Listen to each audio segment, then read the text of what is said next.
Warning: the material discussed in this show may be sensitive or a trigger for some listeners. Strong language and topics are discussed. We talk with active duty service members and practice OPSEC at all times. You have been warned.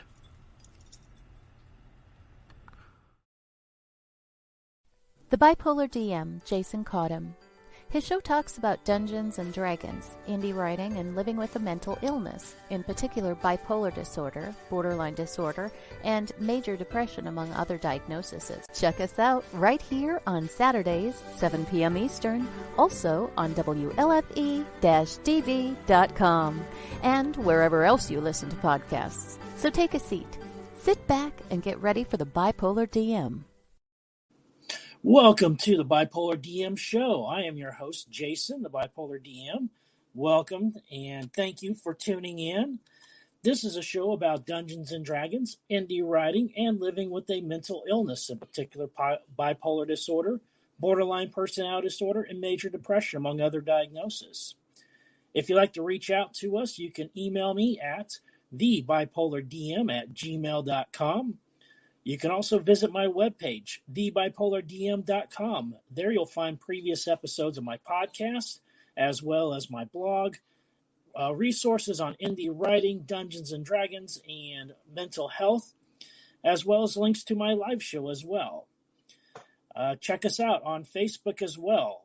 You can go to WLFE-DB Radio Network and do a search right there. You can also find us on Strim TV, under the Variety Unlimited channel, and also on Facebook, as well as on the handle of @BipolarDM.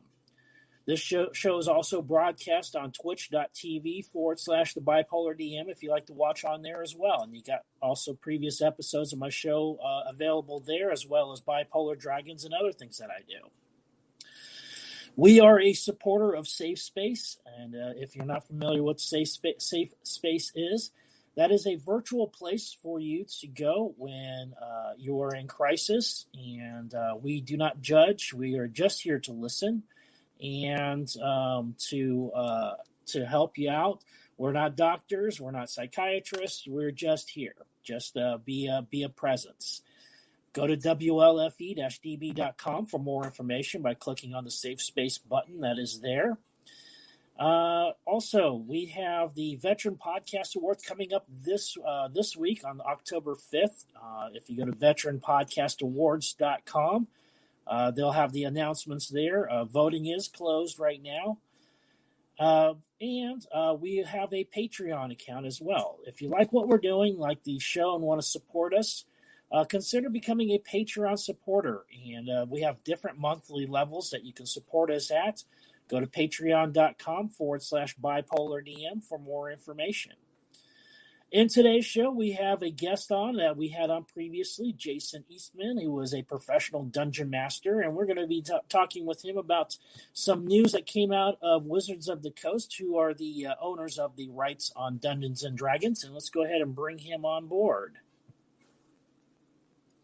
Well, sir, how are you doing? I am doing excellent, and how are you doing? I am doing fantastic. Hold on, my dinner's going on. Why don't you go ahead and let people know that don't know who you are, exactly what you do, and I'll be right back. Absolutely. Well, he introduces me as Jason Eastman. I'm probably most commonly known as Vodcard Rockguard, professional DM. In fact, I'm even working on my own little ditty. It's completely original. I'm pretty sure you've never heard this tune before, so let me tell it to you.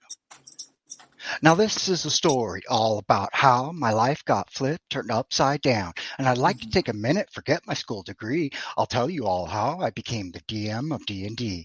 In the suburbs of Chandler, I was born and raised. On the Nintendo, I spent most of my days leveling up, hacking, slashing bad guys. I was beating King Koopa with Peach as the prize. When a couple of kids, they were older and cool, started playing D&D in my middle school. I got in one little session and I was hooked. overlooked. I said, I'm going to be a DM. That job is overlooked. I looked for a store where D&D was sold. The front sign said games, and they had dice made of gold. If anything, I could stay here till 12 a.m., but I thought, nah, forget it. You're home to DM. I walked into my house, and I got in the zone. I yelled to my mommy, yo, moms, leave me alone. Looked at my players, and I was all ready to sit on my throne as the DM of D&D. Completely original, of course. Outstanding, yeah. I'm still working on it. Unexpected too, which is even better. That was awesome. I really like that. So, yeah, you started DMing just kind of like a lot of us do. You know, we get hooked on the game, Yep. and a lot of times everybody wants to be a player, and they don't want to be a DM, and we kind of fall into the role and become forever DM. That is true. We are more of a DM than we actually play. I'm actually in one of your games right now, and this is like the first time I've been a player in years. I hear you. And I'm enjoying it greatly. So, we got how you doing that. Now, how did you make that bridge to just being a regular DM to a professional DM? I mean, I always love hearing stories about that. How you go doing like your dream job of being paid to play Dungeons and Dragons. Well, I would say it started about 5 years ago when I found a program called Fantasy Grounds. It's a program you use on the computer that allows you to play D&D online. You're learning it now. And when I got into it, I was already a forever DM, but I was just DMing for friends in D&D stores at the time. And when I got into it, it must have been the first thought in my head was, I need to make a Dragonlance module. And that's it. That was just a little spark. And by doing so, it ended up becoming a monumental event. I've got 4 of them I sell on the DM's Guild, and in about 2 weeks, I'll have the next one. I'm almost ready. But to continue on what you were saying, when I made this Dragonlance module, it took months and months, countless hours. I can't even tell you, over 1,000 hours. And it was just, you know what, like, for the same cost of bringing soda and cheesy poofs, you're just chipping into the DM to help provide for the amount of hours that he put in.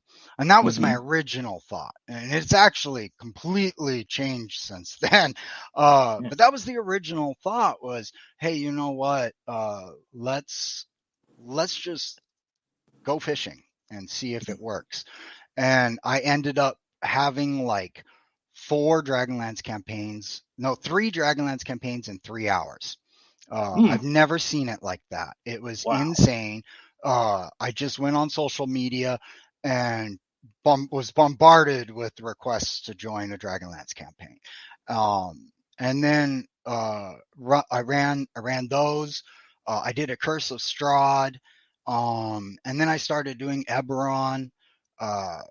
And it just kind of, and my players just kept telling me, feeding the ego, if you would, the players just kept coming back. I would have many of my players would join another campaign of mine. I've got one player who's been around since the beginning, probably about 4 years ago now. He's been in almost one of all of my campaigns. So he's a regularly awesome person. And so I just feel like, well, if my players are happy and I'm happy, then I must be doing something right. Yeah. Now, for people that are not familiar with Dragonlance, why don't you go ahead and explain what Dragonlance, Eberron, what are all these, these words you're throwing around for people that don't know what this is? Oh, that's a good one. Talk about a loaded question. I'm going to rewind it just a tiny bit to a man named Ray Winninger. Have you heard of this man? Yep. The current executive producer of D&D right now. he just did a big D&D. They did a D&D celebration, and in the end, in the final panel, he came out for the future of D&D. One word that he kind of tossed around a few times that's will bring full circle to your question. He kept throwing out the word, we want to focus on the multiverse. And so for all of you geeks and nerds, we all have seen some sort of sci-fi with a multiverse in it. If anything, I mean, Marvel and DC alone, right? So I think in the current 5th edition world, and right now it's a small multiverse, with Eberron, which we mentioned, obviously with Faerun, Forgotten Realms, the classic of all classics, the one that Gary Gygax himself ran. We've now got Eberron, and just recently we've now have Ravenloft added. So what these would be are unique universes that might be a variation on a theme if you want to do Beethoven's music. It all holds together D&D, the essential aura of D&D, with its own flair, with its own flavor. We mentioning Eberron, I like to think of it as a steampunk mixed with Western, maybe a little Blade Runner in it. But it's still D&D, you got everything in there. And so that would be my take on the multiverse. And I'm really excited having heard Ray Weininger talk about this, because did you know he actually wrote a little ditty in one of the original 1st edition Dragonlance modules? Oh, really? He did. I did a little research on the man. In DL15, Mists of Krynn, he wrote the blurb about Capac Draconians. So what's this? The executive producer is quite well aware of the Dragonlance world. Continuing on what you said, if I may, can stop me if you have. I'm on my 4th coffee, I believe. He mentioned, and older news is that next year, 2020, what are we in? 21? So 22, we are going to get brand new versions of 2 classic worlds. But in that new video of the future of D&D, he said in the next year, 2023, there will be a 3rd one. Oh, that's new. At least for me, I haven't heard that one yet, so I was excited. And I'll hold off on what's happening in 2024. I'll let you get into that one. With him having his roots planted a little bit in Dragonlance, he talks a lot about classic worlds. He's talking about the multiverse. Bring it, baby. Bring it. Dragonlance. So that would be the multiverse in my take. Yeah, I know they're very tight-lipped about exactly what they're going to release yet. Yes. A lot of speculation and a lot of hopes that Dragonlance will be one of them. If I'm a betting man, I'd put a lot of my money on, they're going to have to. That's going to be one of the ones they're going to release is Dragonlance, which is a fantastic world to play in. Lots of books, lots of history written about it. Very well developed, a world. Which is interesting is that this particular world, while it has magic and monsters and stuff like that, is really light on clerics, and the gods of that universe have been, the people turned away from the gods is what it is. Although they think the gods abandoned them, but it was really people turned away from the gods, and so there are no clerics until Goldmoon shows up and becomes the first cleric in over a century. And but beautiful worlds, the books are just fantastic, and that's what I cut my teeth on. That got me into Dungeons and Dragons was Dragons of Autumn Twilight, the very first book of the Chronicles. And that was when I read that book, I was just blown away. It was like the ultimate fantasy. And before then, I read Pierce Anthony and and Shannara and all those other ones there, Terry Brooks. But this one here was something different. And then when I read in the front blurb that it was based on a game, I was like, I have got to get myself into this. Yeah. I was in middle school at the time when it happened, but it wasn't until high school a few years later that I actually got my hands on my first book, which was Advanced Dungeons and Dragons 2nd edition. Yes, and that's yes.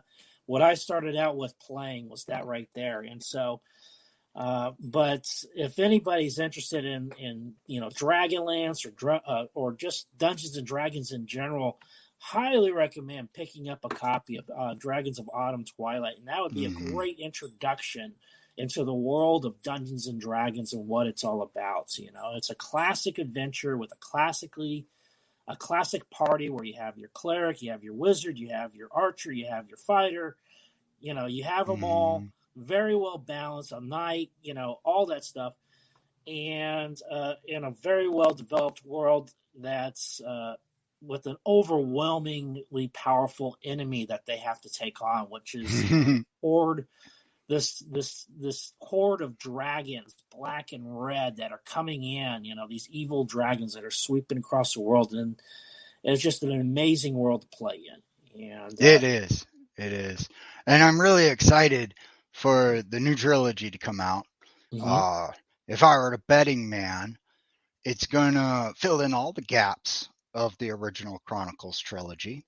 I have a good feeling that's when it will take place, is during the War of the Lance.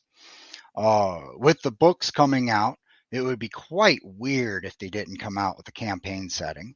Yeah. Now, interestingly enough, Ray Winninger also mentioned, instead of campaign settings, he's going to be coming out with different styles of format for some of these new classic worlds.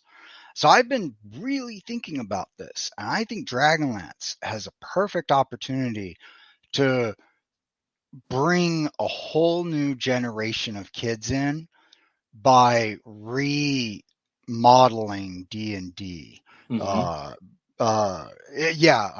say it right now. The old players are going to hate it probably, but I got a feeling that Dragonlance is a perfect opportunity to revamp D&D, show off this new revamped D&D with Dragonlance, and bring in the young kids, introduce them all over again to Tasselhoff, let the Gothics fall in love with Raceland again. I mean, it won't be our Dragonlance. It won't. Right. But you know what? It's okay, because the heart of it will still be there, and we have a whole new generation that'll be introduced to it.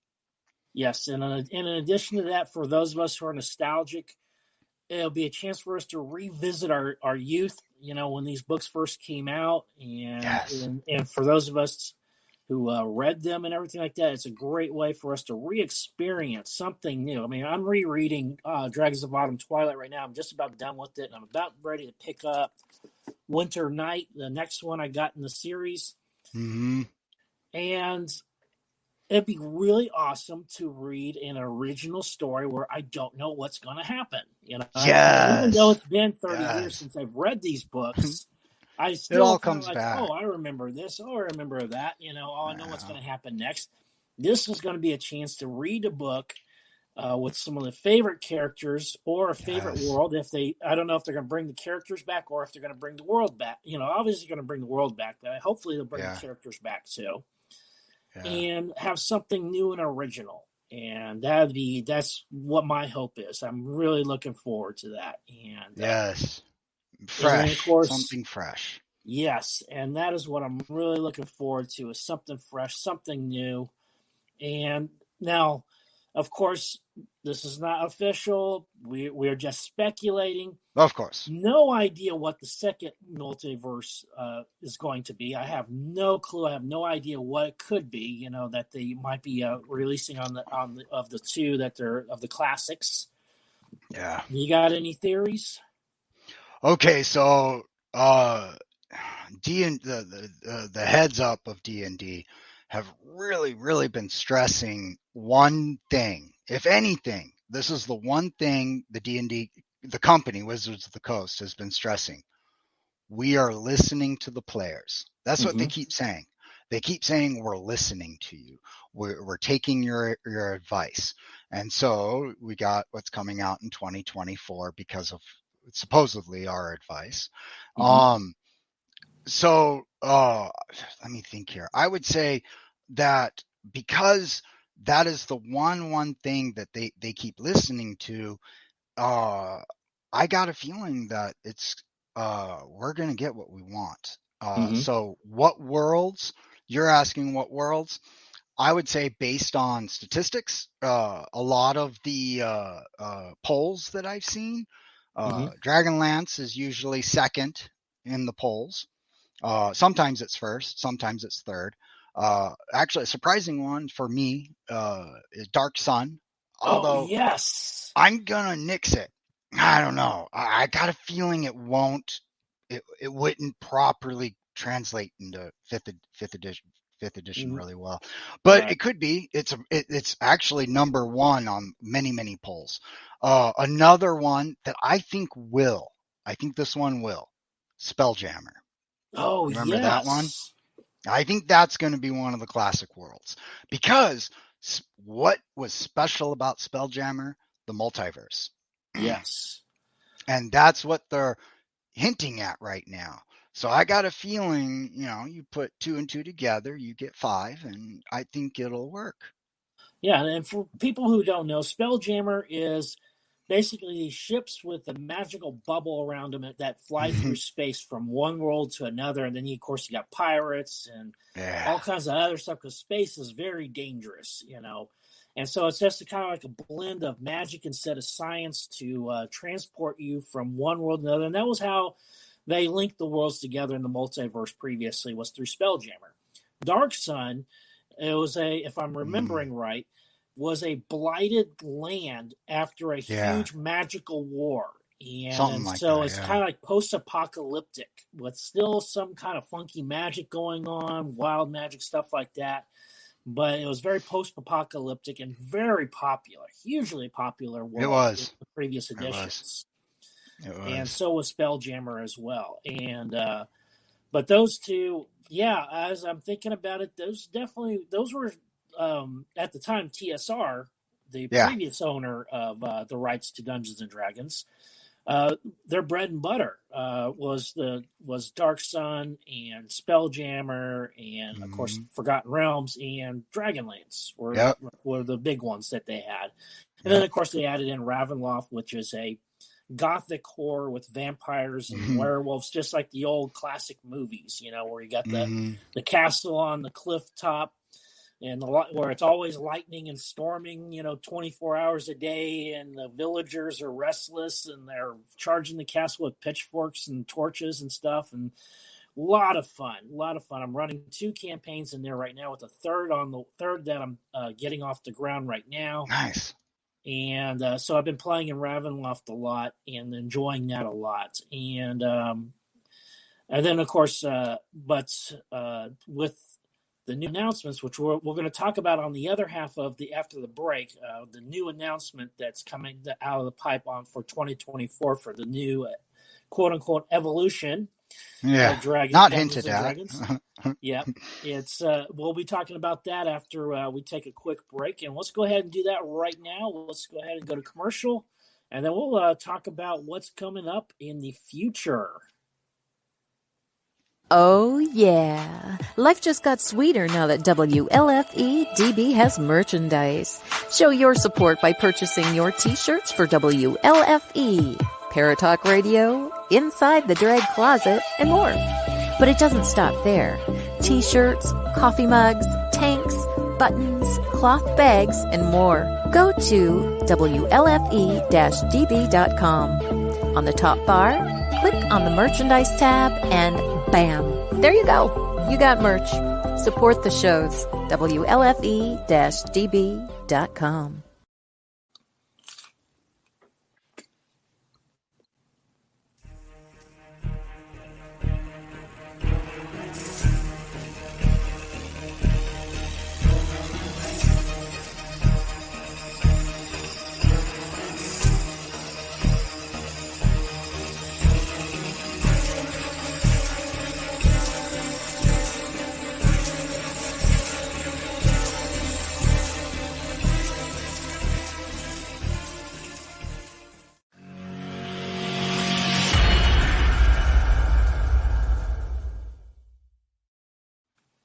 And welcome back. So, a couple days ago, in the celebration of Dungeons and Dragons, they announced a new evolution, not a new version or addition, but a new evolution of Dungeons and Dragons. And so, what that means, we have no idea. They're very enigmatic about it, but we're guessing it's going to be like a 5.5. So it's not going to be a 6th edition, but probably like a 5.5. Like when they did additionally back in 3rd edition, they had to fix a lot with 3rd edition. So that's where 3.5 came out. And so there are some things that they want to do, they're talking about, which is rebalancing the game, making it backwards compatible. So all the stuff you had previously bought for Dungeons and Dragons is still good. Yes. Still playable. And they're also going to do a little bit tweaking here and there. What are some of the things that you think they should be tweaking on this new evolution of Dungeons and Dragons? The first one that comes right to mind, I've had many players gripe about this one. And this is a specific one. So, I mean, but I think the specific example can shed light to many other examples, is the champion subclass for the fighter. It's quite weak. It really is. I hate to say it. It's a great class. It's a great subclass specialization. It's great, but it's really weak.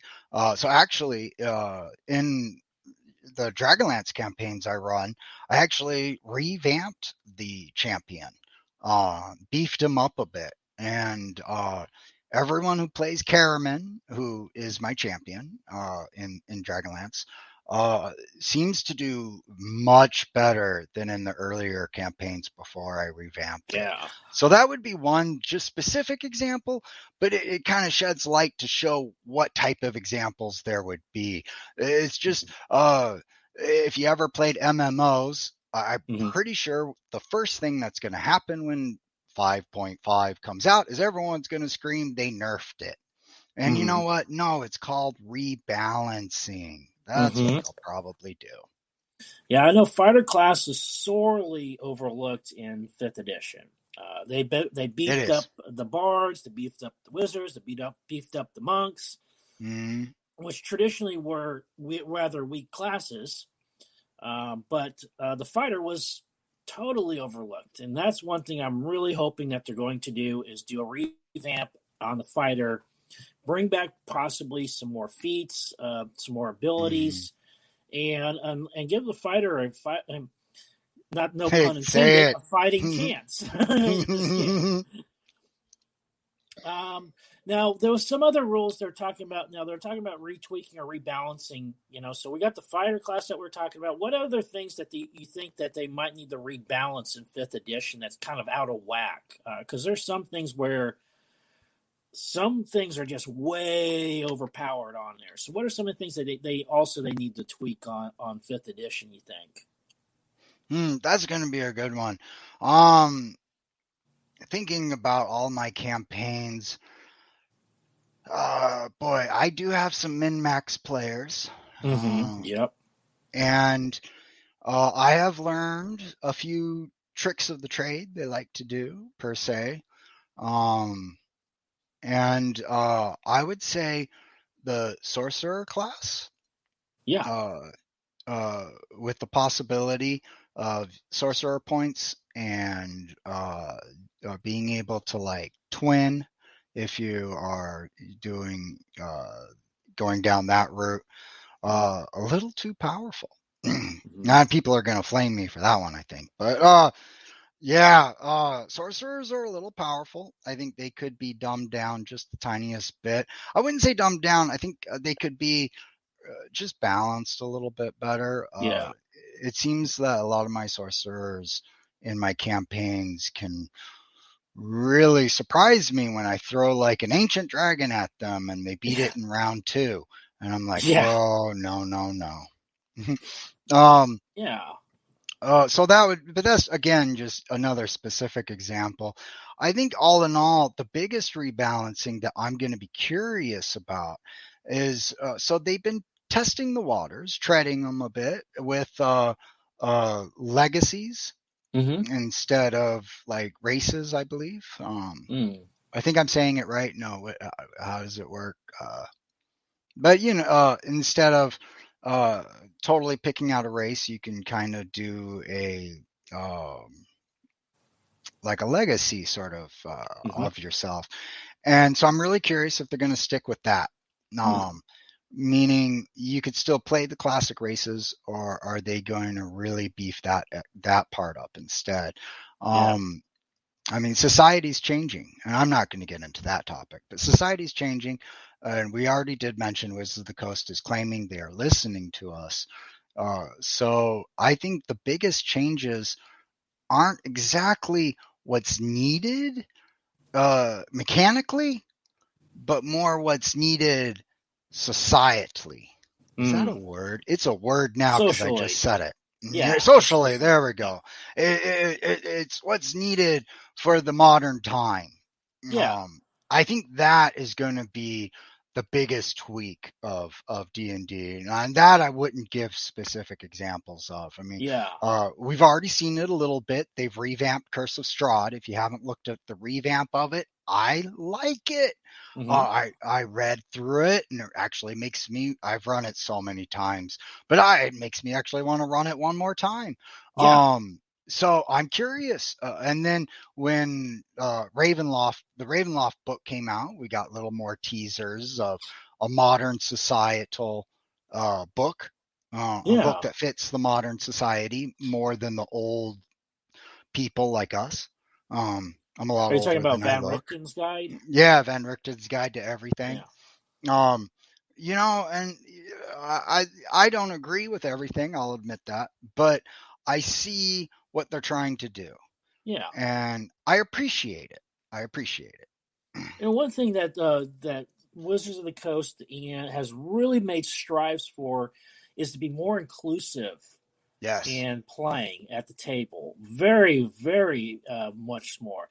If you go to Wizards of the Coast official website, they talk a lot about being inclusive to LGBTQ plus, in addition to everybody else. Genders are now more fluid in the game as well. So you have more, you don't have just strictly male and female, but you actually have non-binary and, and all the other genders that are out there now. And so they have really actively have tried to make it more inclusive. And I think that's probably one of the big things that's also going to be in the new 5.5 is the more inclusive table for players on Dungeons and Dragons is that too. I think they're going to have a big push on that. They're going to re-release a new edition or new evolution of the Player's Handbook, Dungeon Master's Guide, and the Monsters Manual. So they're actually going to do some tweaking on the Monster Manual too. So there's certain monsters they're going to tweak. They had, of course, one reason why they haven't announced what they're going to do is because, it hasn't been written yet. They're just now getting around to writing this stuff, play testing it, and it's going to be, 2 years, which, right around 2024, at least a year to 2 years before they have it even ready and play tested before they're able to release it. And the significance of 2024 is it's the 50th anniversary of the first release of Dungeons and Dragons. Yay! Yes. And so that is huge. So 50 years, and I've been playing for 30 now. And it's amazing how this game has stuck around for half a century. When all other games, Monopoly and no one plays that anymore. Around, but as far as this type of game has just hung in there and has evolved is amazing. Yes. But man, I had a great question that just popped in my head and it just went right out the other side. All right, well, I just have to think about something else. Monsters. What do you think? What's one monster you'd love to see revamped? Personally, I like to see dragons. I love dragons. They're one of my favorites. I'd like to see them. I like how they got the layer abilities and legendary abilities and stuff like that. What other monsters do you think out there that they could use some tweaking? I would almost say instead of tweaking, I want more monsters. Mm-hmm. Official monsters, not unofficial. You get off the DM's Guild, though they're awesome. I have found some amazing monster manuals on the DM's Guild, but I want more monsters, meaning bring back some of the classics that aren't in 5th edition. I can't think of any of their names at the top of my head. Oh, bad DM. While converting Dragonlance modules, I'll come across a creature and it's like, it's not in 5th edition. I gotta create it from scratch. And it's like, that's fine. I don't mind creating a creature from scratch, but I want to see like a good artwork of it in 5th edition. And I want to see it all shining and new, trying to think. Brownies. Are brownies in 5th edition? I don't think they are. No, they're not. They are not. That's pixies. The one I want. Yeah, you got pixies and sprites, but you don't have brownies. You don't have fairies. They're not in there. I had to create a fairy for one of my players. But one of the things that's rumored is that they're going to, in the new monsters manuals, they're going to combine the monsters from Xanathar's guide and Volo's guide so that you have an all-in-one guide with the monsters, in addition, hopefully bringing back some of those classics as well that you were talking about. I agree. I've heard that too. Something along the lines, there will one of the newer books coming out will be pretty much a collection of all the previous books that are not the Player's Handbook, the Monster Manual, and the Dungeon Master Guide. So it will be a compilation of Volo's, Mordenkainen's, probably Sword Coast. I mean, they had amazing backgrounds. Yeah, Tasha's Cauldron. Tasha's Cauldron. So I think they threw it all into a cauldron and called up Techno Kui to make a Atelier game and popped out a really cool book we're going to see next year. That's weird references, no offense. Yes, and I think the price tag on that was $169. I think for. Oh, I did not see that. Yes, it's all three of them together. Amazon's already have a bookmarked place for pre-orders on that. Ooh. $169. That gives you the Player's Handbook, Monsters Manual, and Dungeon Master Guide plus the DM screen. Nice. And all those four together for $169. They're talking about the same price again for the new evolution as well. Around that $170 price mark is what we're looking at. That's a price jump. Yeah, it is a price jump, but because aren't the books normally $50 a pop, $50 a pop? So yeah, that's $49.99 a pop for the main manuals. Yeah. And so it is and plus the DM, but then they're also throwing in the DM screen too, which is another $20. So it ends up being about the same price as it's always been, but that's a hell of an investment for those of us who don't got a lot of money, $150 to $170. And so, well, you know what I always say is, first off, if you're just jumping into D&D, tell yourself, I'm just a player. I just want to play. If you just want to play, you just need one book, the Player's Handbook. Yeah. You can stop right there. Don't worry about the Monster Manual. Don't worry about the Dungeon Master Guide. Just get the Player's Handbook. Start there. And after you've played a little bit and you want to DM, then get the rest of the books and spend your hard-earned cash.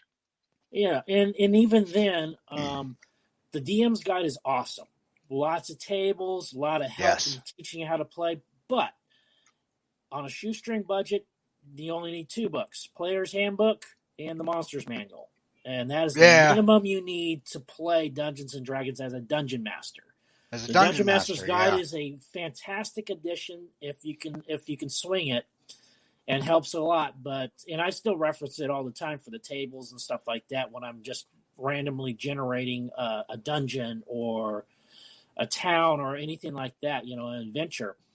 But really, just those two books, $100 will get you through the door as a dungeon master, and then everything above that's gravy. on It top is. of that. It's just optional. All right, Yeah. but you'll get addicted. Yes. I don't like the drugs. Yeah, it's but the more drugs expensive than like drugs. So me. the getting involved with Dungeons and Dragons, but it's a healthier habit because it Dungeons and is. Dragons has been has helped me so much as a teenager, getting past my social anxiety and being a loner and building friends, to my adulthood where now I'm playing again. And it's helped a lot with, dealing with stress and PTSD and other things that I have going on in my head.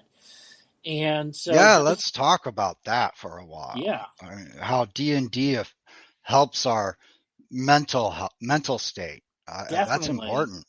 I mean, yes. So, there's great groups like Game to Grow has a Kickstarter which specializes in Dungeons and Dragons for children and adults on the autism spectrum. Nice. And then you have also Geek Therapeutics, which uses Dungeons and Dragons in a therapeutic session, so that as a group group therapy, except with Dungeons and Dragons involved, and where you can work through your issues in a safe environment with no real world consequences if you screw up or do something wrong. And that's what's so fantastic.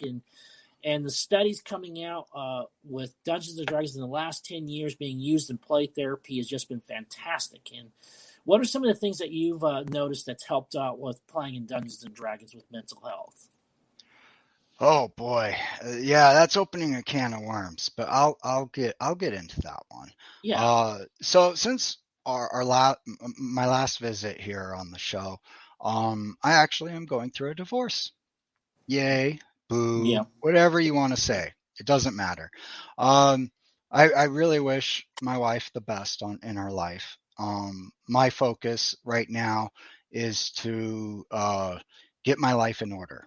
Yeah. But what happened was, not to actually tell you what happened, but I ended up going through a really, really bad mental state.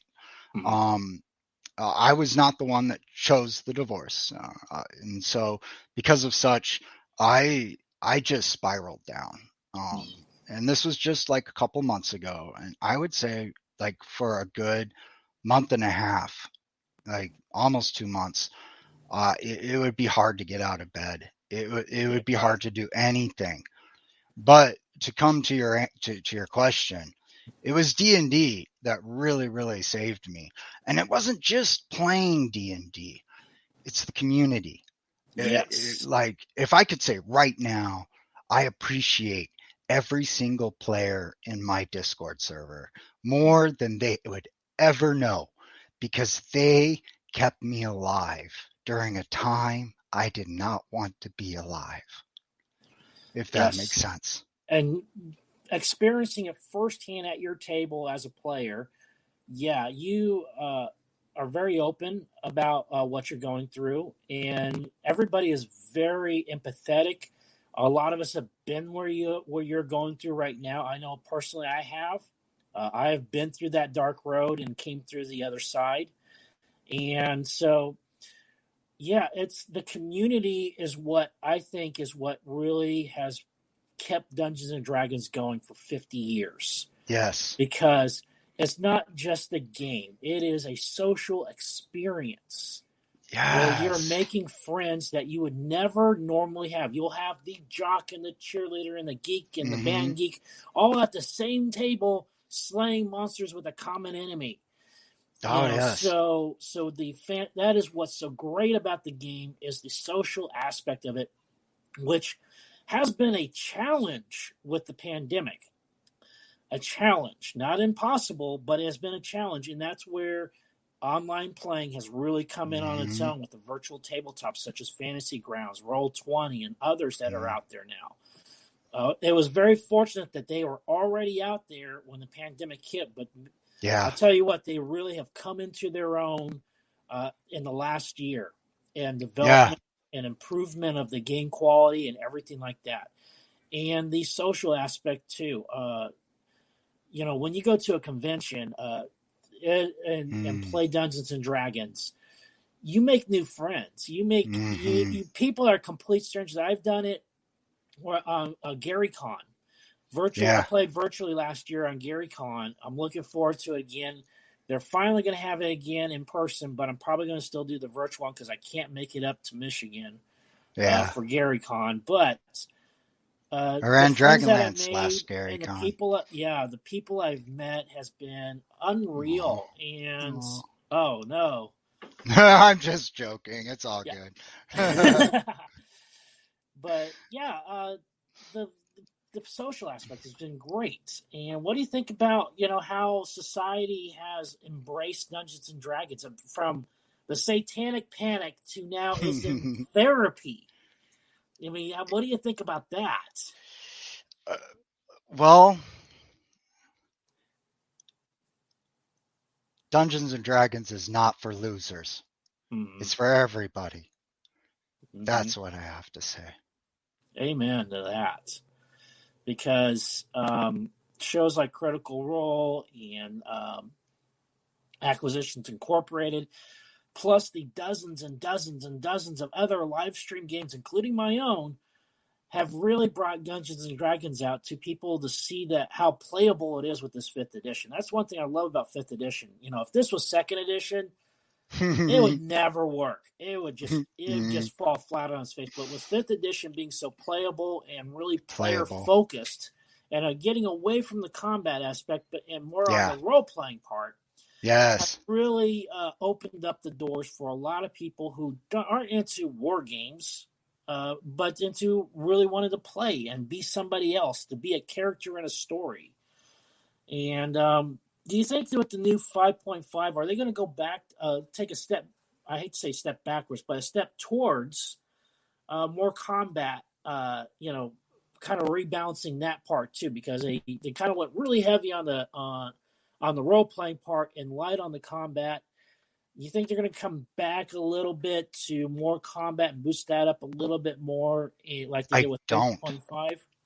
I do not. Okay. I actually think they are going to keep the role playing as is, if not even more. Adventurers League is becoming highly popular right now. Mm-hmm. And the newest Adventurers League I'm actually running is set in Ravenloft called Mist Hunters. Oh. No joke. You can do that. So far, only 3 modules have come out of it. But you could do all of them theater of mind. You could just almost do them all without a single encounter. They are highly role play heavy, yet Mist Hunters is highly talked about right now, and a lot of people are seeking tables at conventions for Mist Hunters. People like it. They like the idea that it's not just role play, but it's role play in Ravenloft, which is the perfect world to start role playing, I would say. Yeah. But I think in all of my campaigns, now I'm just a statistic of 1, and that is a 94.5% error basis, I believe. Oh, but I digress. But as a statistic of 1, I can say in all of my campaigns, the majority of my players, at least 75% of them, maybe even 80% of them, love the role play. Yeah, absolutely. They eat it up. Even the shy people. And hey, DMs out there, make the shy people talk. Mm-hmm. Just give them an opportunity. Make an NPC. Specifically look at them. Talk to them by name and make them respond. And watch that shy person turn into a whole new person within a couple episodes. It's incredible. To go back to an old question you asked about mental health and D&D, there's a tip for you DMs. That's what you can do to help the mental health of people. Get the shy people to talk. Yes, that is definitely true. And also be very inclusive in your table too, and sensitive to the player's needs and also their restrictions too. I hate to say restrictions, but I can't think of a better term to say other than that, where One thing that's become very popular is a survey before the game starts, which is usually done in session 0, in which a whole bunch of topics and subjects are listed, and then the players will check off hard no, hard yes, okay, on certain things such as torture or heavy combat or romance or anything like that. Oh yeah. And those surveys are a fantastic tool for the dungeon master to tailor the game to the wants and needs of the players, and to be more inclusive and more sensitive to topics that in the past, in classic dungeon crawls, it was no big whoop to torture a goblin, to get the answers you want. Nowadays, that's no bueno. You can't really do that kind of stuff nowadays. And so the game has evolved, and for the better, I think, especially in that society. So. And so it's a pendulum. Yeah, it is. And right now we are in a very good spot for that. Mm-hmm. And I think that being inclusive at the table I have at my personal table that I run with Bipolar Dragons, I have a non-binary person on there, individual. Took me a long time to get the pronouns right for that person there, because they kept referring to themselves as they, them, which is a plural, which kept throwing me off. So that used to throw me off. And then I believe it was my soon-to-be ex-wife, one of her amazing talks with me, explained, when you talk about the doctor, I went to the doctor and they said that it was okay. Mm-hmm. Did you notice I just used the word they? Yeah. But I didn't do it plurally. I was talking about a singular doctor. Yeah. We actually do use the term they and them in the singular form quite often, and we just never realized it. Now we're just broadening its horizon. That's all we're doing, opening a few doors for it. My son, my oldest, is transgender, and won't say much more than that. My daughter his identity private, but he taught me a lot. And I absolutely love him, and just he's really opened my eyes. Yeah, and my daughter's pan, and it was not even a speed bump for me. No, not even a speed bump. No. And what was great with my one player who's non-binary, the way they explained it was they have both male and female together, and that makes it plural. And when they explained it that way for the non-binary, that's interesting. Then I was like, oh, all right. Then, I mean, every now and then I still catch myself using the wrong pronoun, but I correct myself immediately, and they appreciate it. Yeah, I'm making the effort. I'm pretty sure that, they understand. I would understand. I mean, it's all good. I know you're getting used to it. Yeah. Yeah, it's all right. It's a whole new world. It's a whole new ball game, most definitely. And I'm really glad to see that D&D is embracing it. Yes, it's going to shut some doors to some older players, but for every older player's door that it shuts, it's going to open up 3 new young people. At least. At least. And that's what's great about it. And what's kind of nice also, we don't have to worry about the religious right, because they already hate Dungeons and Dragons to begin with, so we don't need to worry about losing that market. What's interesting? I won't get too religious, but I actually have quite a lot of religious people in my campaigns. I was a little surprised. I am not religious, and but I respect pretty much any religion, just because why not? And it was really interesting to see a lot of religious people in my campaigns. And what you were mentioning, safety toolkits, in all of my campaigns, I use a safety toolkit where any player can do pop up red card, yellow card, green card. So if I'm talking about torture or something like that, and the player just can't handle that, they can privately pop up a red card, and it just lets me know to tone it down a bit.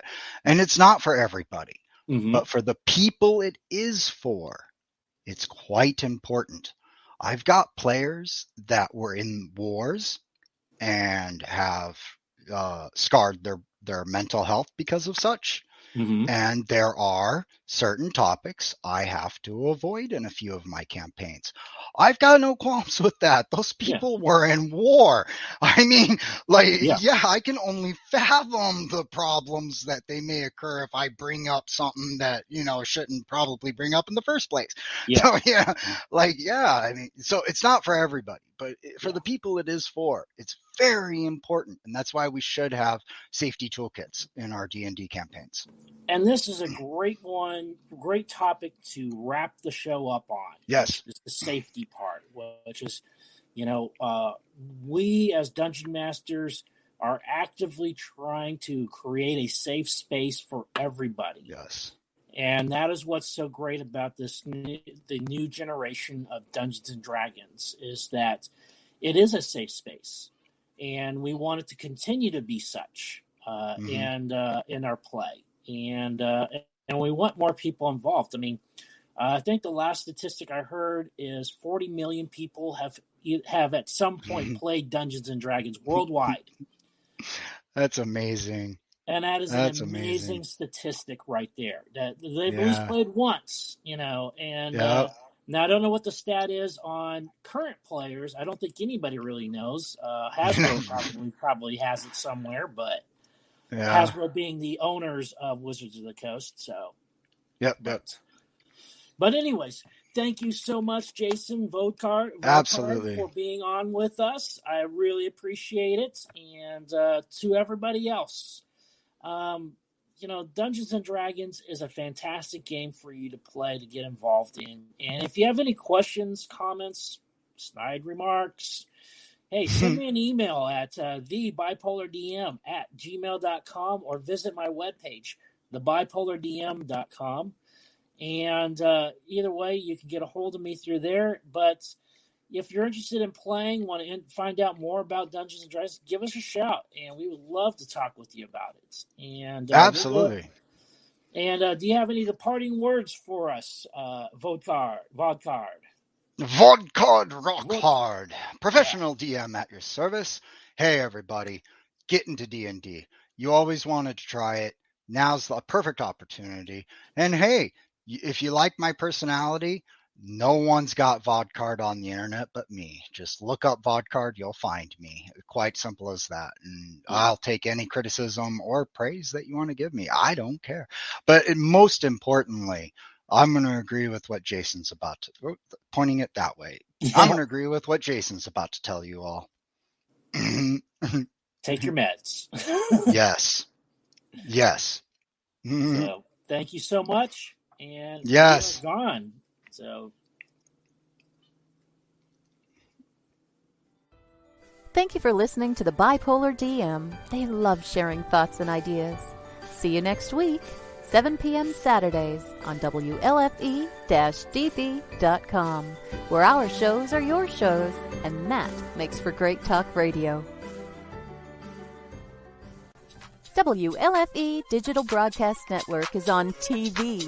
You can watch all of our shows on WLFE-DB.com. Check out our channels. Paranormal View for all of your paranormal type shows. LGBTQ Friends for all of our LGBTQ shows.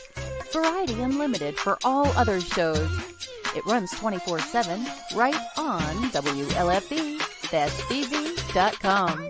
You'll even catch the lives, all in one place. Never miss an episode, past or future.